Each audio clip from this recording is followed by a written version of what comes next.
you go. You must have quit. So, all right, let me ask you about the stock market. You did not buy GameStop stock on Robinhood, right? You didn't fall for any of that. Well, you sound worried. I'm not worried, actually, because I think I brought you up right when it comes to money, right? Well, yeah, I think so. I mean, I think you know that you got to work hard for what you got, save some, and there's no shortcuts. Yeah, you for a rich guy, you did really well with money. I mean, you only had you bought a Range Rover and a Mercedes, but then you, like 2 years later, traded it back in and got a Subaru. So and you're not like... Yeah. Well, because I learned that... right. Well, because you're like, oh, it's cool in the commercial, and then you're like, oh, it's just a big, heavy thing that I got to drive to Seattle every day. Well, there's the other thing is I knew I worked in traditional media. Yeah. And I knew that the clock was ticking. Was there someone that ever... Did someone pull you aside and tell you that, or did you just see a bunch of your friends losing their jobs? Oh no! I look, in 1995, when Windows 95 was made, I met these really important gurus at Microsoft, and they were sitting around talking about, we're going to make some internet radio stations. And back then, we just had 56K modems, so you could barely squeeze, a song would sound like you held your cell phone up to a speaker. Yeah. You know? Come on, people now, smile on your brother. Everybody get together. And so I was like, there's never going to be enough bandwidth for real music to go through. And they were like, oh, trust me, it's coming.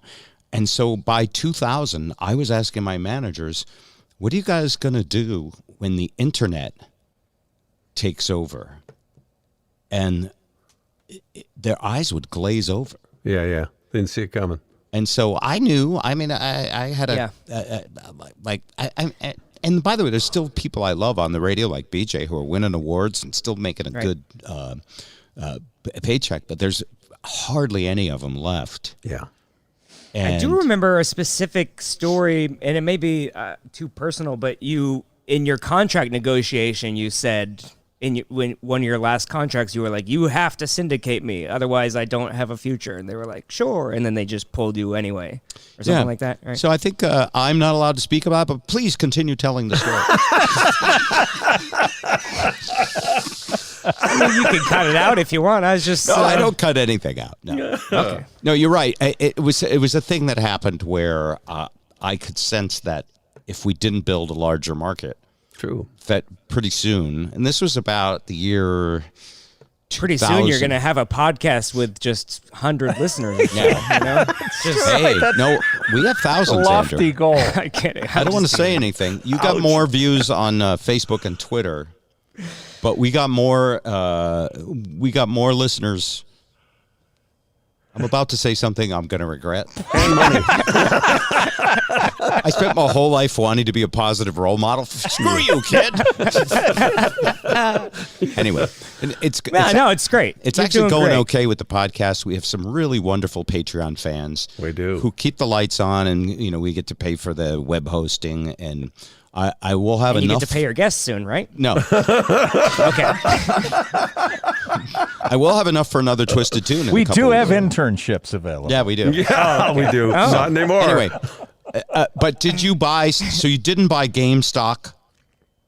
You didn't buy that stuff? No, I was late to I tried to actually get an account, but then there was like a 5-day freeze on everything, and they were like, we're not taking new accounts for a couple days. But I just actually yesterday invested in some Bitcoin. And I'm up $8. So Wait a minute. Yeah. Bitcoin costs $36,000 a share. Well, no, not the real Bitcoin, but it's called DOGE COIN. It's one of the Dogecoin? newer fad stocks. Yeah. So every time that sounds like something a woman do to her hoo-ha to keep it fresh. Okay. Wow. Hey, babies, you've been using your Dogecoin? Your Doge bag? Well, so Ed, you got where I was going. Yeah. From my understanding, this is the first time anyone's ever manipulated the stock market, but Elon Musk basically he'll just tweet out Dogecoin and then the price jumps. Oh, yeah. I read about that, actually. It's his. And by the way, did you read why he did that? No, I didn't really. I read an interview with him where he said he used to say Dogecoin just to laugh at how stupid people were to listen to him. He was doing it as a joke. Well, whenever he tweets it out, people go buy it. So Yeah. I bought some and then I sold it for an $8 profit. All right. And So you live me in and Jeff Seattle, so Bezos that are will- going to go. Yeah. Sorry. I'm sorry, you coffee. live in Seattle. That'll almost buy a cup of coffee, but that wasn't a great Yeah, joke, yeah. so you just keep going. Well, I was going to say me and Jeff Bezos are both going to retire in our prime. That's perfect. All right. My friend, we cannot keep this a secret any longer. Bob and Zip.